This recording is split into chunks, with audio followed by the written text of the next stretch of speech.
Añoranzas de electricistas, de Víctor Manuel Sánchez. La historia de los electricistas nos permite encontrar una trayectoria política de su presente.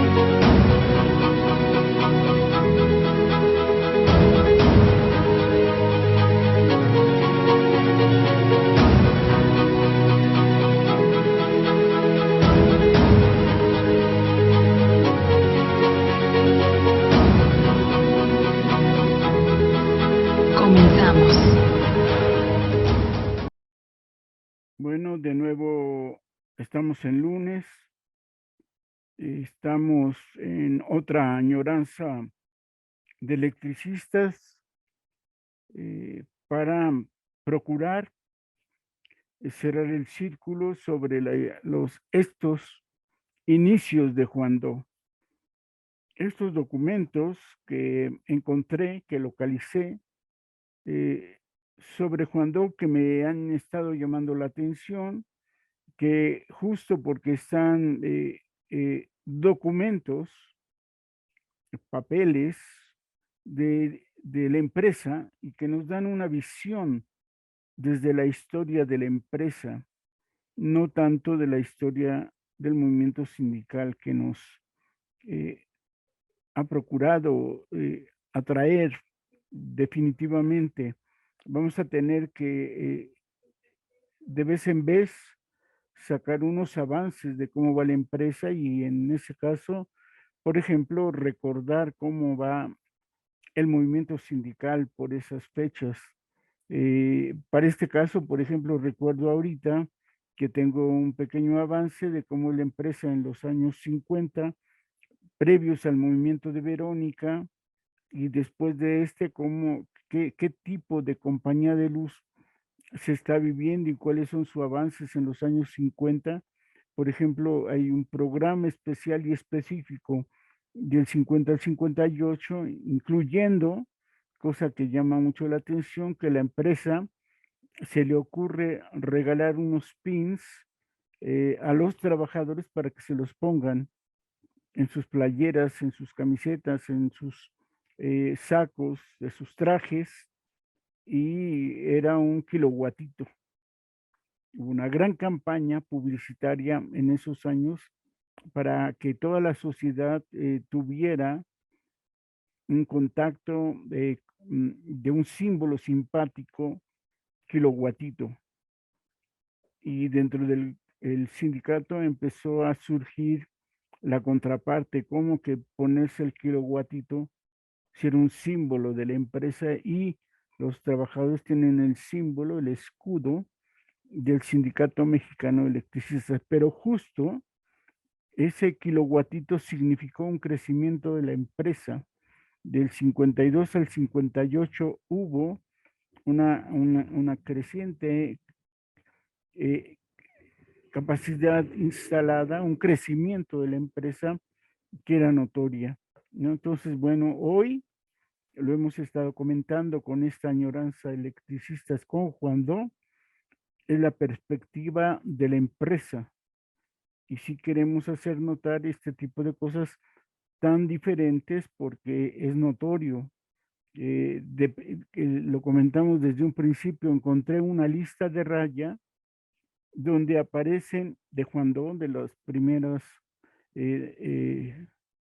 llamémosle así, nóminas, pero aparece el nombre del trabajador o del obrero. No les llaman trabajadores ni obreros, son empleados, y otros que atienden a la casa donde el ingeniero en jefe seguramente descansa, duerme y demás, y le llamaron servidumbre, reconociendo pues las formas en que se trata o los designa a los obreros. Por ejemplo, en el caso de la servidumbre, de los que están relacionados con la atención, con los servicios de atención a la casa. Y bueno, resaltamos esto porque es otra situación completamente diferente. Y precisamente por eso, bueno, es interesante esta historia. Y hemos estado comentando en añoranzas de electricistas en diversas ocasiones, pero se ha prestado en esta ocasión para resaltar estas cosas, que la historia es ese múltiple, compleja y entonces tenemos que ir armándola con todas las piezas que yo decía que en la historia del ESME, cuando elaboré el libro del surgimiento del sindicalismo electricista, el énfasis fue la organización sindical y el libro en general habla del movimiento obrero por una parte y del movimiento sindical electricista por otra. Una que otra mención a la empresa y que ahora que estoy localizando nueva información, ahora premeditadamente estoy buscando la historia de las empresas. Encontré, por ejemplo, los dos contratos concesión de Necaxa para la Mexlay, una para que se construyera toda la gran presa y el sistema hidroeléctrico que se implanta en la Sierra Norte de Puebla, que incluye 5 embalses, un sinfín de túneles y canales que van a hacer la interconexión del agua suficiente para que en la casa de máquinas de Necaxa y la laguna que se crea en el muro de contención funcionara esto. Todo el mundo se maravilló. Hoy los que quieren hacer una historia de Necaxa se maravillan de la parte tecnológica. No digo que no sea interesante y que sea maravillosa. Para la época es una gran obra de ingeniería, por supuesto, pero se tiene que tener en cuenta la cantidad de trabajadores, de obreros o como dicen en Juan de servidumbre y en qué condiciones los hay. Bueno, retomamos y por eso quiero hacer el señalamiento de estas condiciones y vamos a retomar. Voy a volver a ver unos párrafos anteriores en los que nos quedamos y pues decir, es la historia de la empresa es sesgada, bueno, no sesgada, así es la historia y tendríamos que recapitular con calma y les digo que estos papeles son los inicios de la historia de Juan Doe que tengo que rearmar, rearticular y darle una presentación de tal manera que tenga una lectura ágil. Por lo pronto, así como le hemos presentado, está un poco caótica, en la medida que así hemos encontrado los materiales y hasta que no les demos orden y una redacción coherente, de fácil lectura, lo terminaremos. Bueno, claro, esta añoranza, como siempre hemos dicho, le debemos su transmisión correcta, su colocación en YouTube o en Facebook a los compañeros, al equipo de Radio ESME, lo cual siempre le estamos agradecidos. Quién sabe si un día aprendamos y entonces les hagamos competencia. No, no, no, no, no, no. Estoy hablando de otra manera. Bueno, entonces agradecemos constantemente al equipo de Radio ESME estas cuestiones fundamentales. Entonces vamos a retomar la lectura un poco antes porque les quiero advertir precisamente esta parte que vimos la vez pasada y que quiero resaltar justamente el punto de cómo dan el informe y qué tenemos que tomar en cuenta para después buscar o más información o redactar la presentación de estos documentos en este sentido, ¿no? Y por ejemplo, a mí me llamó la atención estas frases del documento, del informe que se está presentando a, a los accionistas que están radicados en México para la empresa de eléctrica e irrigación del estado de Hidalgo. Se está leyendo un informe de cómo qué se está entregando de materiales y más o menos cómo van a funcionar, ¿no? Entonces, por ejemplo, dice, en los puntos en donde cruce la línea de transmisión de las líneas telegráficas del gobierno federal, del estado o de los ferrocarriles, y está escrito así, ferrocarriles, los conductores serán envueltos en una capa de hule y está envuelta en una capa de plomo. Fíjense, las líneas telegrafistas, al parecer, no queda clara la redacción. No sé si todas las líneas telegráficas, los conductores de las líneas de telégrafos, todos van a ser cubiertos, pero van a tener en el cruce una protección, una capa de hule y esta en plomo, es decir, de tal manera que los cruces de las líneas federales o de ferrocarriles o de la empresa no deben de tener contacto y se les protege. Y aquí es donde entra el punto.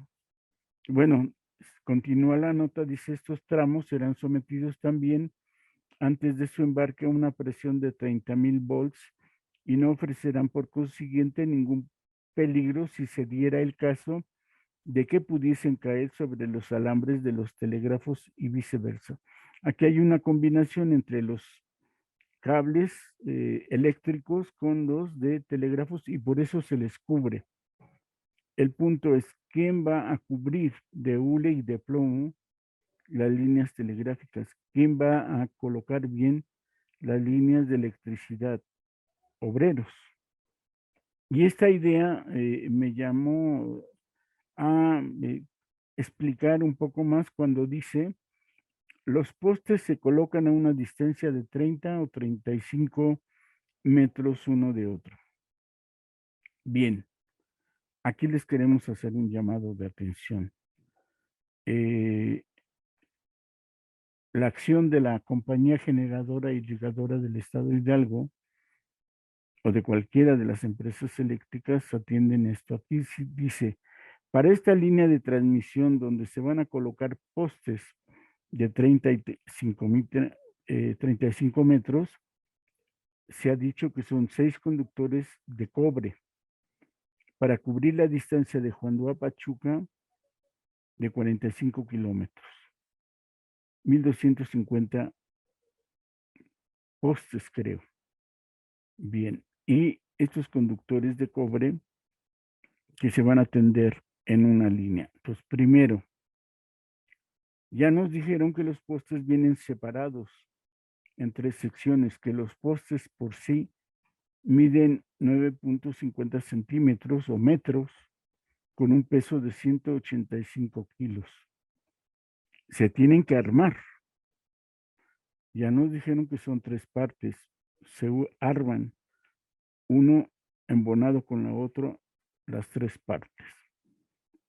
Primer punto, se soldan o se atornillan.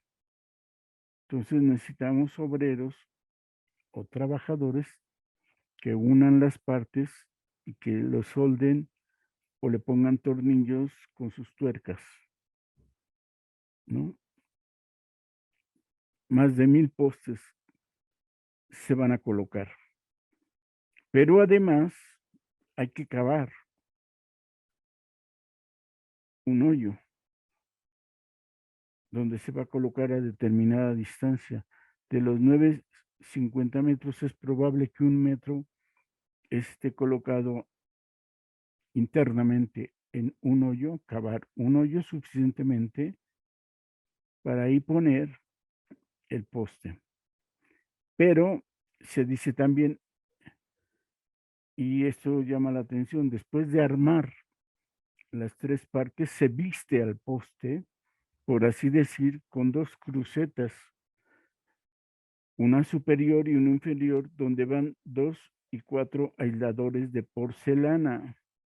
Y dice en la redacción, por medio de un alfiler de acero, en el cual va montado un tornillo de madera cosido con parafina para colocar el aislador. Es decir, los aisladores de porcelana van montados en una cruceta y se tienen que colocar. Entonces, la cruceta, el aislador de porcelana y el llamado alfiler en la madera de la cruceta lo tienen que armar obreros. Los postes son colocados a 30 metros cada uno. ¿De acuerdo? Entonces, cada 30 metros o 35 se cava el agujero. Se monta el poste vestido y entonces ya en vez de pesar 185 kilos con las crucetas y, los aisladores de porcelana, obviamente suben de peso y decimos, van a estar colocados, yo supongo que 1 metro de profundidad y entonces sobresalen 850 metros. Y sobre esos postes armados, vestidos, viene el alambre de cobre que va a ir desde Juandó hasta Pachuca.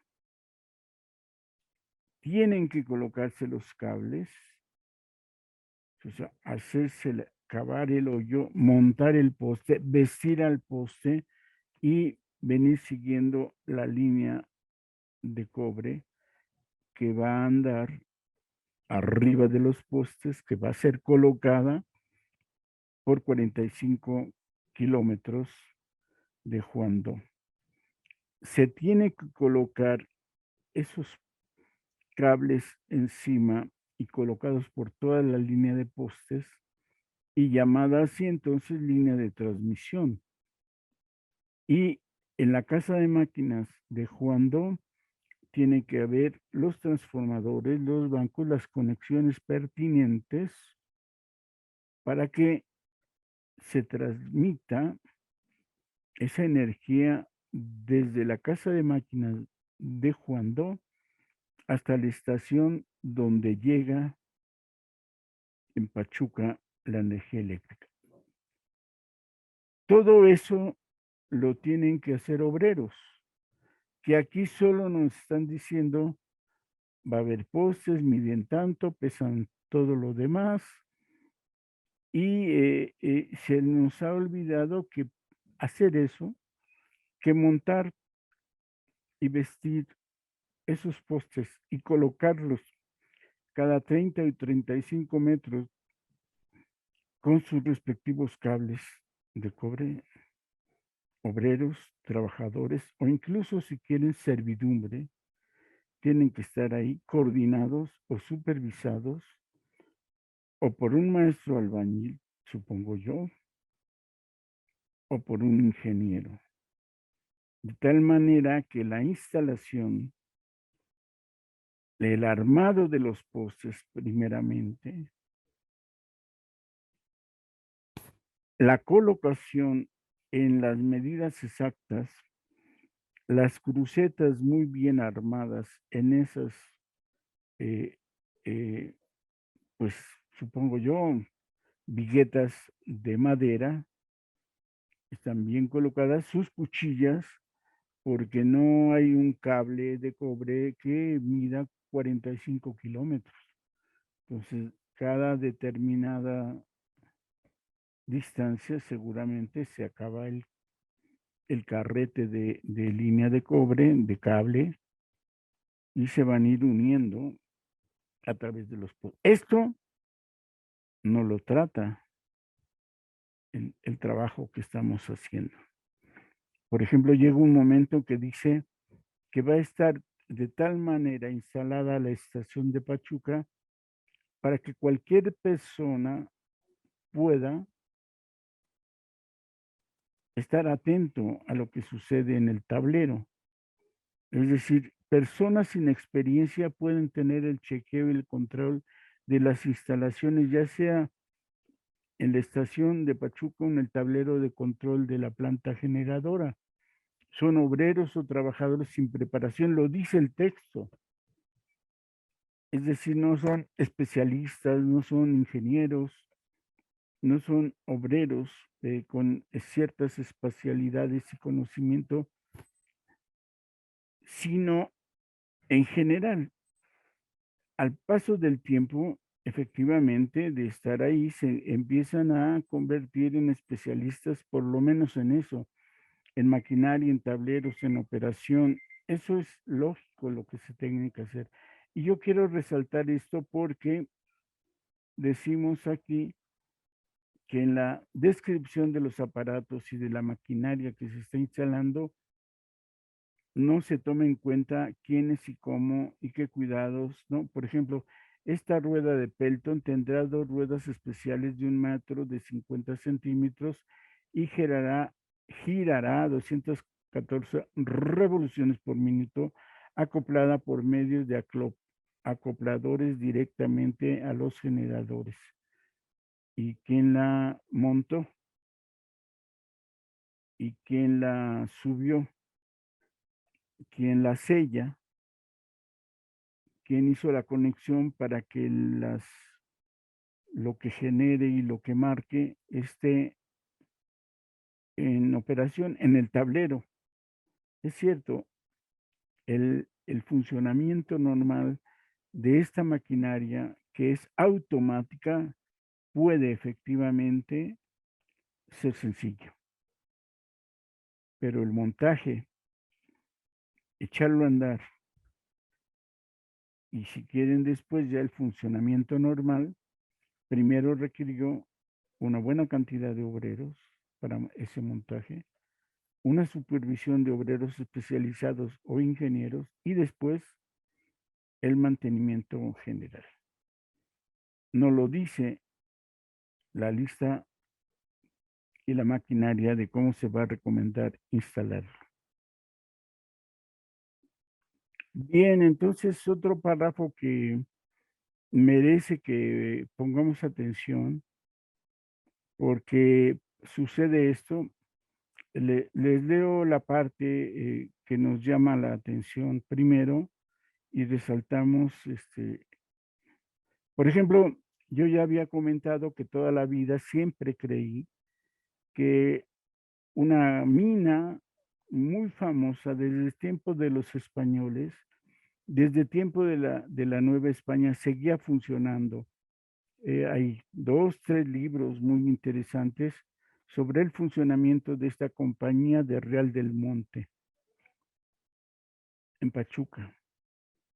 Y no sé por qué, siempre pensé que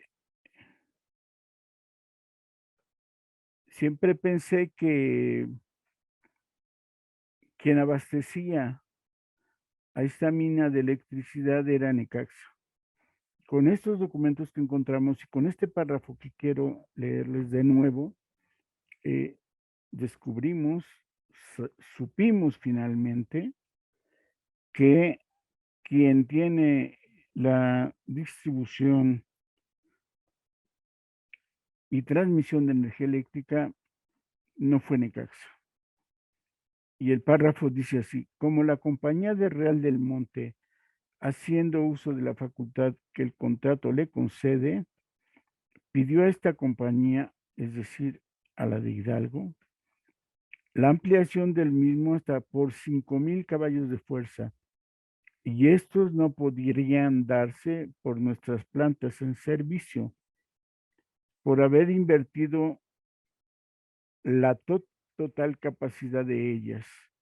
Se vio la junta directiva en la necesidad de iniciar la erección de la planta Montlimart, próxima al pueblo de Tetepango, cuya producción debía ser de 7,000 caballos y habría que quedar terminada antes del 10 de septiembre próximo. Procedióse por contrato al comienzo de las obras del canal, quedando avanzadas estas al terminar el periodo que este informe abarca. se logró construir entonces. Dice, aquí es nuestra llamada de atención, lo que digo, siempre creí que había sido Necaxa, no lo es. Entonces, desde antes de la construcción de Necaxa, Ría del Monte ya recibía electricidad de Juandó. Y entonces, es por eso luego llamamos nuestra atención, la cuna de la electricidad, con perdón de los de Necaxa, no es Necaxa, sino es la compañía eléctrica e irrigadora del estado de Hidalgo. Y esto es lo que hay que tener en cuenta, porque en cuestiones de historia nos llevan sorpresas. O sea, no fue tampoco la compañía de Luz y Fuerza de Pachuca, porque esa va a venir después de la irrigadora del estado de Hidalgo. Entonces, habríamos que decir eso. Entonces, Necaxa nos da cosas importantes. Primero, insistimos, si por años nos dedicamos a que ¿cuál fue la empresa de electricidad? Pues las primeras son de 1898 y 1899. Por ejemplo, la planta de Juandó, Elba y Cañada, van a empezar ahí su diseño y su construcción. Y siempre hemos pensado, además, sin saberlo, que ellas funcionaron con el agua del Gran Canal, del agua que se expulsa de la Ciudad de México, ya usada, por decir así, ya sucia, y la trabajan estas plantas. La mayor cantidad de la fuerza general se va a Pachuca, y en especial efectivamente a las minas de Real del Monte. Entonces, no es el sistema hidroeléctrico de Necaxa, sino el de Juandó, la que llega allí y la que ilumina la capital de Necaxa. Y en todo caso, sí podríamos decir a través de fechas quiénes fueron los electricistas o las empresas electricistas como cuna. En la capital, por ejemplo, la Verónica es una de las plantas de vapor que se instala en 1883. La famosa Verónica que vamos a conocer años después y donde delante de ella va a estar la sede principal de la Mexican Light Power Company. Fernández Leal Villada Tilán y Nonualco son de 1896. Alameda y Juandó son de 1898. Cañada y Elba son de 1902. Este conjunto de empresas que para la época en que surgen no son de la Mexican Light Power, y entonces diríamos que estas son, por pequeñas que sean, la cuna de electricidad en México, en el sistema central, la región de la materia de trabajo de la electricidad, que al paso del tiempo, ya para 1910, como vamos a ver en este documento, ya son parte de la Mexican Light and Power Company. Pero antes ¿no? Entonces Necaxa empieza a generar en 1905 y su gran inauguración es los festejos de la independencia en 1910. Entonces son cosas que tiene uno que estar considerando. Bueno, entonces estos son los antecedentes, lo que queríamos tener en cuenta para que ustedes sepan estos debates de lo histórico, cómo es, dónde es. Insisto, hay un conjunto de elementos que en ocasiones desconocemos o que no hemos investigado suficiente para tener una idea clara de lo que está sucediendo con las empresas por un lado y por la otra con los trabajadores. Que no estén organizados estos electricistas no quiere decir que no sean electricistas. Y nos quedamos en esta parte, leyendo este documento formal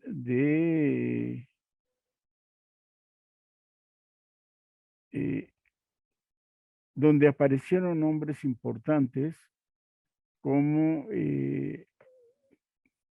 Cancino, Ebrard, y donde dijimos que nos dan pistas, nuevas líneas de investigación para que sepamos Mancera, Cancino y Ebrard quiénes son, que seguramente estos apellidos son los que hoy conocemos y que entonces tienen, como se dice luego, un pedigrí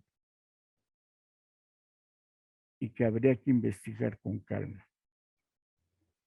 Entonces, el punto 5 que nos quedamos leyendo dice así: el señor licenciado Riva pidió se tomara acuerdo de rescindir el contrato celebrado con la compañía bancaria para la construcción del canal de Tetepango. Nos habían dicho que lo iban a construir para que hubiera suficiente agua, porque el canal, el lago de Zumpango, se complicó un canal de distribución de agua y que pareciera que aquí finalmente se empezó, pero se quiere rescindir. Veremos si lo hicieron más adelante. Entonces, una vez que en la actualidad va a resultar innecesario, por eso lo suspenden. Buscaremos más detalles para saber por qué esa planta generadora de Tetepango ya no se hizo. Bajo el concepto de que se pagara a la compañía contratista el importe de todas las obras que se ha ejecutado y una indemnización equitativa. Volvemos al asunto. Y la empresa como tal no va a construir esa nueva planta y esos nuevos canales, contrataron a alguien y es muy probable que este proceso de la infraestructura, como aquí se señala, es una contratista, una que se dedica justo pues a contratar los albañiles, los peones, el material y en fin se suspende. Esto quiere decir que como tal la irrigadora y eléctrica no hizo muchas de las obras, pero igual no sabemos si una empresa contratista fue la que montó, armó, vistió toda la línea de transmisión de Juandó a Pachuca. Bueno, el licenciado Riva, que aquí se menciona, siempre fue abogado de compañía de luz y fuerza del centro, de la Mexican Light and Power Company. Entonces, en esta sesión de accionistas está ya gente importante de la Mexican Light and Power Company. El señor consejero, punto 6, don Francisco Espinosa, dice que debiendo salir de esta capital por tiempo indeterminado, no puede continuar sirviendo al cargo de consejero. La Junta acuerda integrar al Consejo y eligió, conforme lo previenen sus estatutos, al señor E. D. Tombridge, a quien se comunicará este acuerdo para que se sirva a tomar posesión del cargo en la próxima Junta y que se dé cuenta de este nombramiento en la próxima Asamblea General de Accionistas. Bueno, primero habíamos visto, hay una deuda de más de 200,000 pesos. En el siguiente párrafo se dice que crece la deuda por una turbina más para la planta de Jandó. Se avisa, en este sentido, checar con el gobierno del estado de Hidalgo sobre qué procedimiento legal tiene que hacerse porque la empresa de Hidalgo va a ser arrendada por la Compañía Mexicana de Luz y Fuerza, en los párrafos que leímos antes, o sea, en la anterior añoranza. Finalmente, la nueva empresa mexicana de Luz y Fuerza del centro, Luz y Fuerza Motriz, no solo va a rentar a la irrigadora y eléctrica de Hidalgo, sino que coloca dentro del consejo al señor Tombridge, gerente general de la compañía de tranvías eléctricos. Y el antiguo gerente, Antonio Pacheco, de la eléctrica irrigadora del estado de Hidalgo, será a partir de entonces el secretario del Consejo de Administración. Bien, punto 7. Diose lectura a la carta de los señores Pinzón y Mati, solicitando el pago de lo que se les adeuda, así como lo correspondiente al señor Picard Piquet y compañía y a la Société Aldiot por el dínamo y la turbina para la planta de Juandó. La Junta acordó por unanimidad que se pagaran las cuentas. Aquí no es claro, pero hablan entonces de aquellos 200,000 que son para la empresa de Pinzón y Mati y que además, como intermediarios, Picard, Piquet y compañía con la sociedad francesa Société Alliot. Todo se va a pagar. El arrendamiento entonces va a quedar sin deudas de ningún tipo. Pagadas las deudas por The Mexican Light and Power, por la empresa eléctrica de fuerza motriz. La gerencia dio cuenta, conforme lo tenía acordado al Consejo, que se había procedido a la destrucción de las acciones viejas ante los consejeros, señores David y Ebrard, y ya que el notario al señor Ruiz había entregado el acta notarial correspondiente, es decir, volvieron a entregarse impresas las acciones con un nuevo formato, con seguridad ya se atiende el asunto que la Mexican Lion Power va a arrendar todas las propiedades y entonces salen nuevas acciones destruidas las viejas. Punto 9, presentar la cuenta por el año 1909 con un saldo de utilidades líquidas de 490,731 pesos y 61 centavos, de los que falta deducir el tanto por ciento correspondiente al gerente. La Junta acordó aprobarla y que pase el comisario y se pasa al comisario para los efectos de los estatutos. En el mismo acto, el Consejo acuerda convocar Asamblea General Ordinaria para el 15 de marzo próximo a las 4 de la tarde bajo la siguiente orden del día que localizamos. Informe al Consejo sobre el estado de la negociación, discusión y aprobación de la cuenta por 1909, previo informe del señor comisario, distribución de utilidades, elección de un comisario propietario y un suplente, discusión y aprobación en su caso de las bases para la enajenación de las propiedades, concesiones y contratos de la compañía, la de Hidalgo, a título de aportación o de cualquier otra manera a otra compañía que va a ser organizada de conformidad con las leyes de México. Se levanta la sesión. Firman el acta Antonio Pacheco, decimos, el viejo o el antiguo gerente general de la eléctrica irrigadora del estado de Hidalgo, queda como secretario en este consejo. Lo están desplazando como gerente general, pero lo integran al consejo de administración. El presidente de ese día fue José Sánchez Ramos. Y antes de que les dé el contrato, permítanme leerles un documento, la lista de quienes son los integrantes de estas sesiones donde se están decidiendo estas cosas importantes. Les quiero leer entonces quienes llegaron a la Asamblea General de Accionistas celebrada el día 15 de marzo de 1910. Y después me dedico a leerle y leeremos hasta donde nos dé tiempo. Y las medidas que se acordaron ahí. Miren, este es el registro de asistencia de los señores accionistas a la Asamblea General Ordinaria por la Compañía Eléctrica Irrigadora en el estado de Hidalgo el 15 de mayo de 1910. y donde vamos a ver lo siguiente. El presidente, don José Sánchez Ramos, que tiene un total de 8,630 acciones. Don Enrique Tron, que tiene 9,630 acciones. Don Juan B. Ebrard, que tienen 9,630 acciones. Entre estos tres personajes, y aparece Ebrard, controlan a la empresa eléctrica e irrigadora del estado de Hidalgo. Tienen la mayoría de las acciones. Don Salvador M. Cancino, 100 acciones.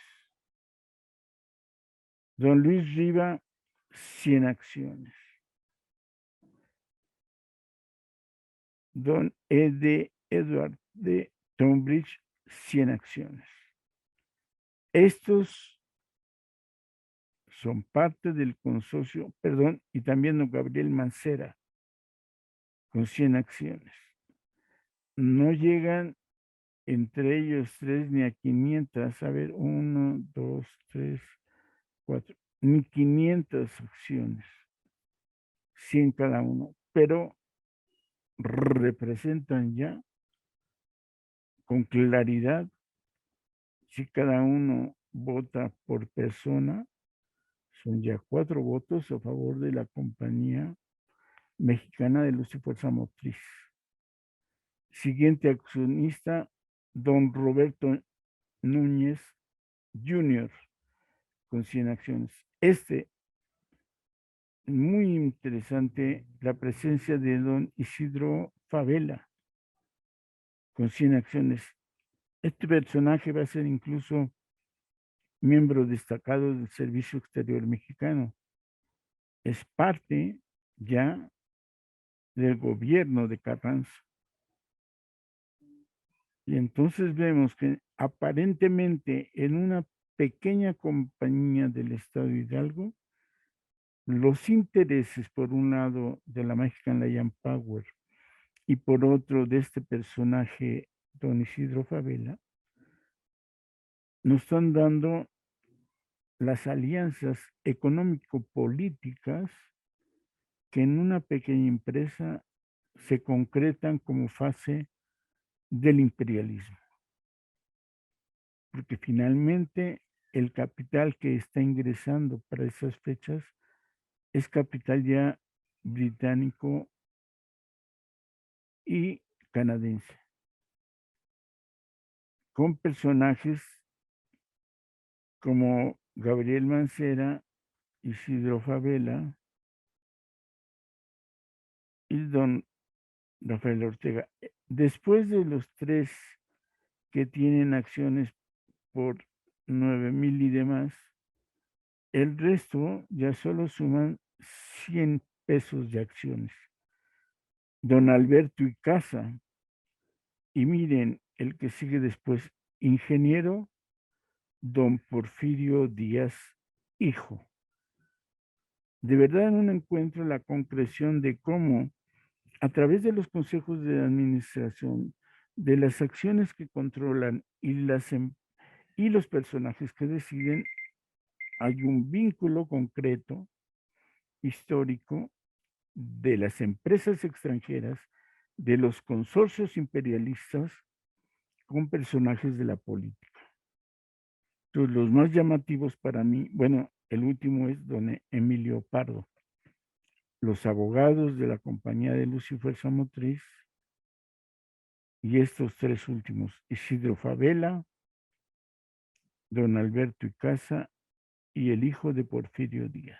Esto es lo que yo quería que llegáramos a ver, porque son los que van a decidir lo que a continuación vamos a leer. Si me permiten un momento, dejen regresar otra vez. Perdonen, pero no sé qué movimiento hice y me modificó el mouse, el ratón, para poder colocar y mover la página de Word que estoy leyendo. Bueno, entonces el asunto es como el imperialismo, eh, y bueno, es lo que estamos viviendo en estas épocas, como las empresas españolas hacen socios,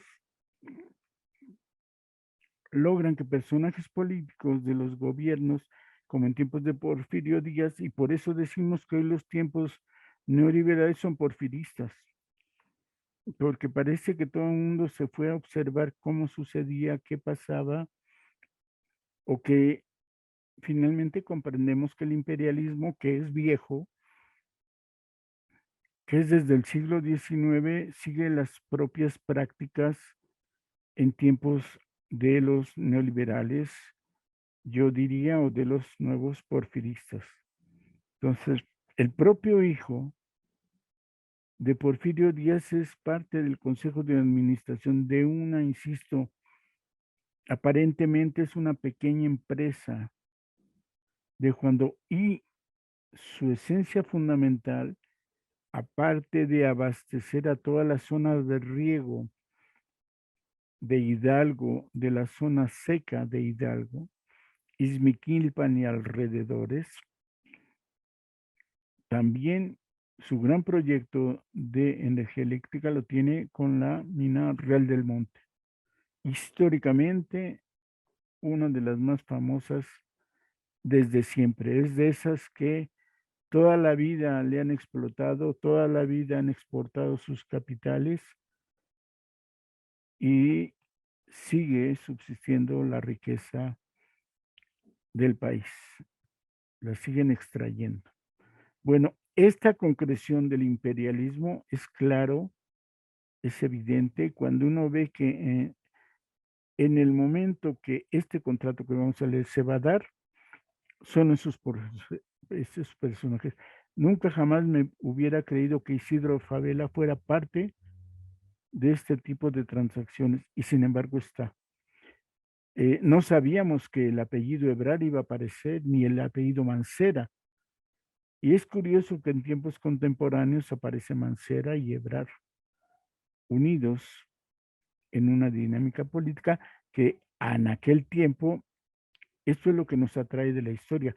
No sabíamos de ellos, pero aparecen y entonces vamos a tener que buscarles para redondear, gracias a que encontramos estos documentos. Entonces, la historia en ese sentido, cuando la estamos tratando de reconstruir, y se basa en hechos, no hay otra cosa.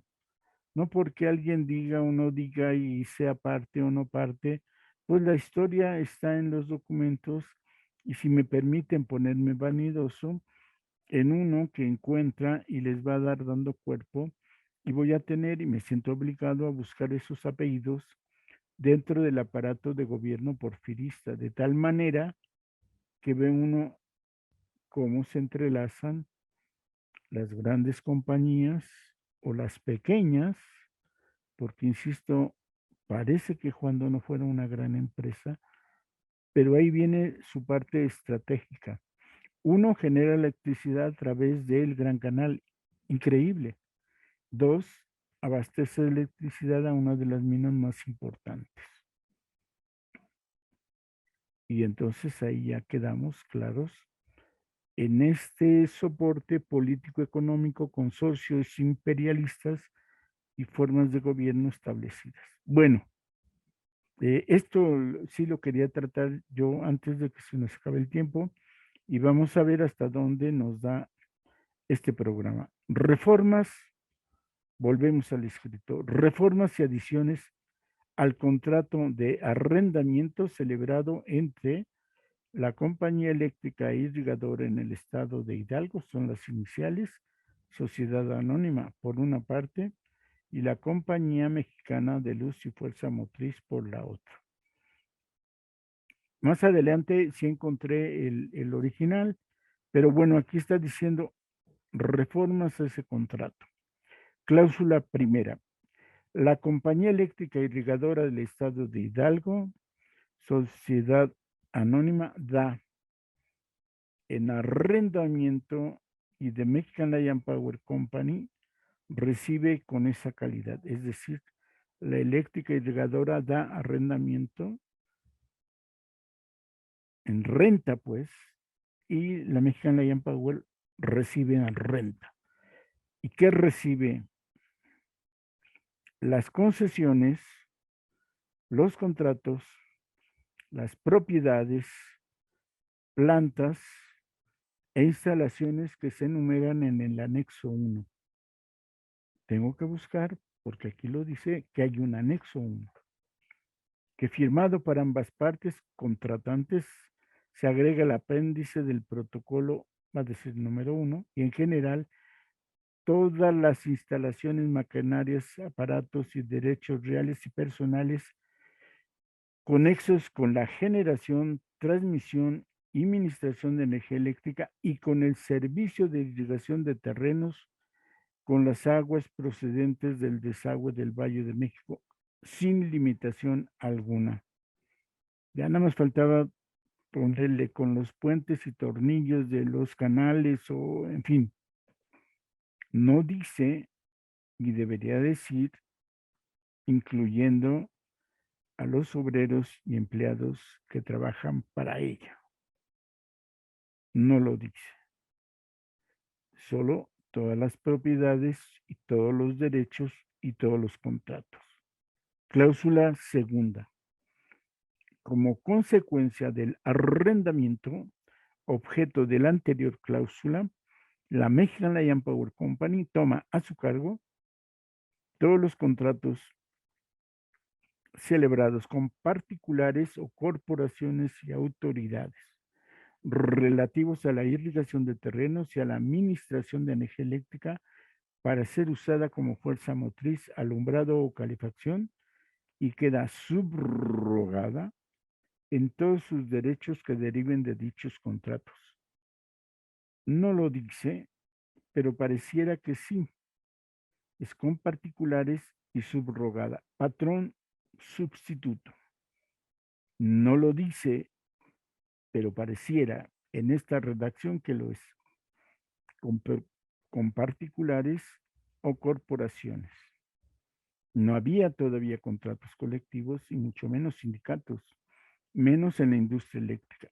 Bien, la compañía eléctrica e irrigadora en el estado de Hidalgo, sociedad anónima, es decir, Juan Elba y Cañada, para que recordemos que no se nos olvide, no cede a The Mexican Lion Power Company los referidos contratos, sino que por virtud del arrendamiento que ambas compañías han concertado, la segunda toma a su cargo cumplirlos en todas sus partes y adquiere el derecho a aprovechar en exclusivo beneficio las rentas, emolumentos y demás prestaciones sin excepción alguna que deban ser cobrados o percibidos en virtud de dichos contratos. Esta cláusula es significativa. No se la está cediendo. Todavía la compañía eléctrica y irrigadora en el estado de Hidalgo es propietaria. Esta cláusula le guarda su propiedad. Todavía no es de la Mexican Lion Power. Queda claro con esta cláusula.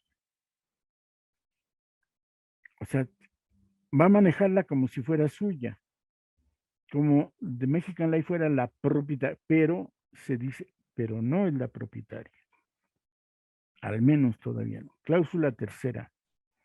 The Mexican Lion Power Company conservará sin alteración de ningún género la denominación actual de la compañía arrendadora y a nombre de la misma ejecutará todos los actos que se relacionan con los servicios de toda especie que en ejecución de contratos ya celebrados o en lo sucesivo preste a particulares o corporaciones. Cuarta, The Mexican Lion Power Company toma a su cargo cuantos arreglos fueron necesarios para que subsistan en toda su eficacia y por todo el tiempo convenido las concesiones y contratos obtenidos por la compañía arrendadora sin alteración alguna y se obliga a tomar las providencias indispensables al efecto, así como a dar aviso a la misma compañía arrendadora de las dificultades que con tal motivo surgieren a fin de que ésta, si lo estima conveniente o fuere necesario, provea a la defensa de sus intereses. Cláusula quinta es la tercera del proyecto, cláusula sexta es la cuarta del proyecto, cláusula séptima es la quinta del contrato proyectado, cláusula octava. La duración del arrendamiento será de las concesiones que el gobierno federal tiene otorgadas a la compañía eléctrica e irrigadora y el contrato que queda sujeto a las condiciones resolutorias que establece el Código Civil del Distrito Federal. Tarea.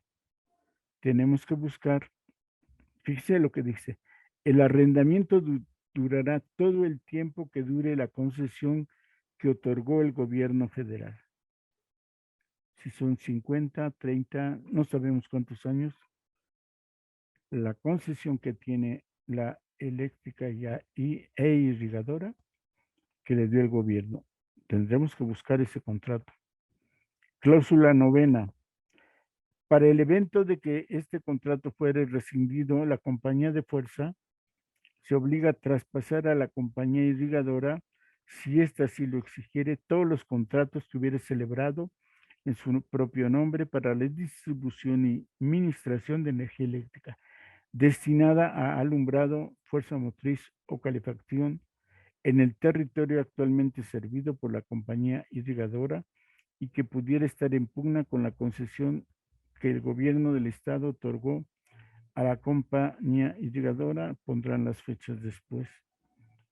Y con el contrato ajustado con la Asamblea Municipal de Pachuca, en el concepto de que esta compañía asumirá todas y cada una de las obligaciones que la compañía de fuerza hubiera contraído en virtud de esos contratos y de que será sacada a paz y a salvo por la compañía irrigadora de cualesquiera responsabilidades y reclamaciones que no deriven de actos o omisiones de la compañía de fuerza anteriores a la rescisión de este contrato de arrendamiento. Y asimismo, y llegado el caso antes mencionado, la compañía de fuerza se obliga al pedimento de la compañía irrigadora a retirar las líneas de distribución, transmisión de energía eléctrica de su propiedad que hubiera establecido en el territorio expresado y que también estuvieran en pugna con la concesión y el contrato,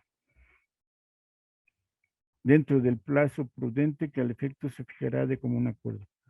La compañía irrigadora tendrá derecho, en el caso de que se opte por ejercitar la facultad que se acaba de mencionar, de adquirir dichas líneas mediante el pago de su costo y habida consideración del estado en que se hallaran. Es decir, si llegara a terminarse la concesión, todo lo que haya obtenido o haya hecho o contratado de Mexican Lion Power queda para irrigadora. Es decir, están hablando, si acaso se termina el arrendamiento, lo que haya hecho la compañía como contratos quedan a su favor y la irrigadora, si le estorban sus postes y líneas, se puede quitar o puede pedir y comprarlos.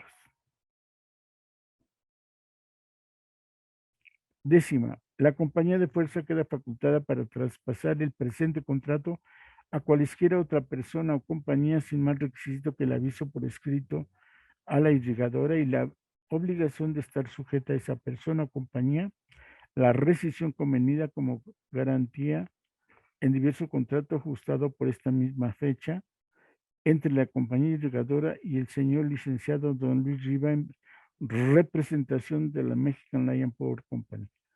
Si esta compañía traspasara el contrato de arrendamiento que se hace constar en esta escritura, seguirá siendo responsable para la compañía irrigadora de todas las obligaciones este mismo contrato. Cláusula importante. The Mexican Lion Power puede vender el contrato de arrendamiento con todas las implicaciones que para la Mexican Lion quedaron establecidas. Cláusula 11. El contrato será inscrito en los registros públicos de la propiedad respectivos durante el tiempo convenido para su duración. Cláusula 12. Antes, ambas partes convienen en sujetarse en todo lo relativo al cumplimiento o rescisión de este contrato a los preceptos del Código Civil vigente en el Distrito Federal, pero en el concepto de la compañía irrigadora no quede sujeta a responsabilidad alguna por las interrupciones que puedan sufrir los servicios de irrigación y de producción de energía eléctrica por accidentes de cualquier género que sean, que sufra el sistema de desagüe del Valle de México, tanto por causas naturales como por determinaciones de la administración pública y que influyan en el curso de las aguas que salen del túnel de Tequisquiac o en su volumen o en su calidad, la renta será convenida, será pagada en todo caso sin reducción alguna y al efecto la compañía de fuerza renuncia expresamente al derecho que le confiere el arrendamiento, el arrendatario del artículo 3020 del Código Civil del Distrito Federal a pedir reducción parcial de la renta o reducción del contrato. 13ª. La compañía de fuerza hará por su exclusiva cuenta todas las reparaciones que fueran necesarias para hacer que uso de los canales, instalaciones, caídas, líneas, etcétera, comprendidas en este arrendamiento y al efecto renuncia expresamente al derecho que le concede el artículo 3014 del Código Civil del Distrito Federal a pedir la rescisión del contrato o exigir a la compañía irrigadora que ejecute dichas reparaciones. Cláusula 14ª, la 9ª del proyecto. Este último dice que todas las obras necesarias las tiene que hacer la Mexican Land Power y que renuncia a todos sus derechos si es que quisiera no hacer esas reparaciones. Entonces, todo lo nuevo, todo lo que se necesite, lo tiene que hacer porque lo tiene que hacer. ¿Sí? Entonces, no hay ni un punto en contra. Y en este caso, parece que nos da tiempo un poco de ver la asamblea del 15 de marzo, donde se dice lo siguiente. Déjenme localizar.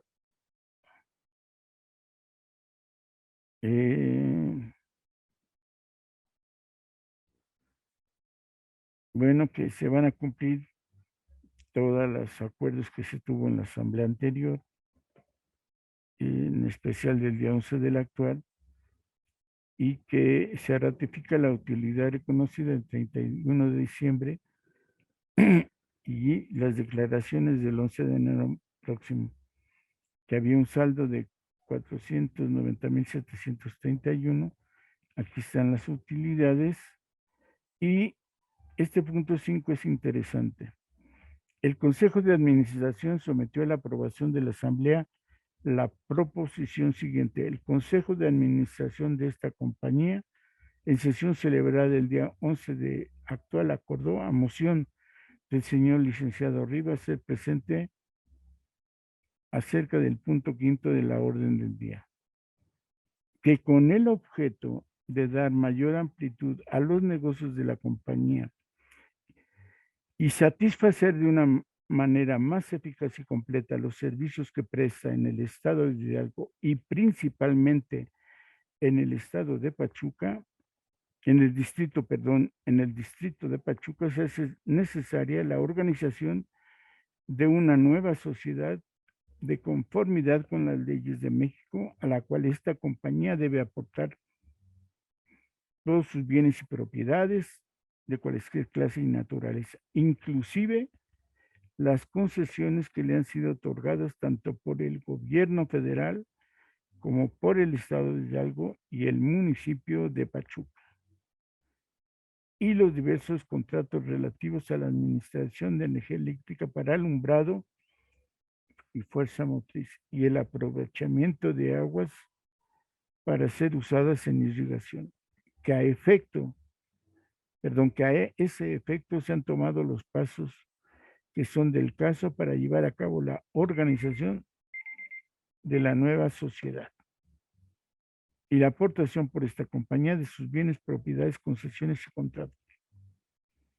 Que el capital de la sociedad que haya de organizarse es de 4 millones de pesos, representado por 40,000 acciones con valor nominal y 1,000 cada una de ellas, y que dicha compañía se organizará con las leyes de la República. Que es que la compensación que esta compañía hubiera de recibir por la aportación será de 7,500,000 pesos, consistente en 3,750 de acciones liberadas y 3,700 millones en bonos que esta misma sociedad hubiera de emitir con interés del 6% anual. Única. Se autoriza al Consejo de Administración de la compañía para que por sí o por medio del apoderado o apoderados que al efecto designe, enajene y traspase a la sociedad que haya de constituirse conforme con leyes de la República los bienes, propiedades, concesiones y contratos de todo el activo de la compañía, no lo dice, pero es eléctrica y regadora del Estado de Hidalgo, recibiendo en compensación 3,750,000 en acciones liberadas y 3,750,000 en bonos del 6%. A partir de aquí se crea la Compañía de Luz y Fuerza de Pachuca. Acabó la empresa de Hidalgo y surge la Compañía de Luz y Fuerza de Pachuca, la que aparece ya en los contratos que todos conocemos, o la subsidiaria de Pachuca, el presidente. Y en este acto es donde aparecen nuestros personajes famosos. Estos son los que desaparecen por acuerdo de este Consejo de Administración, la Compañía Eléctrica y Regadora en el Estado de Hidalgo, para convertirse en Compañía de Luz y Fuerza de Pachuca, sociedad anónima, subsidiaria de la Mexican Light and Power Company. Pues bien, compañeros, es un repaso breve, sustancioso, cómo The Mexican Light and Power se apropia, subsume, controla, termina por comprar, primero como arrendamiento y después como propietaria de una empresa pequeñita en el estado de Hidalgo, con una posición estratégica en la mina de Real del Monte y en la zona que faltaba agua de Izmiquilpan a Pachuca y Juandó.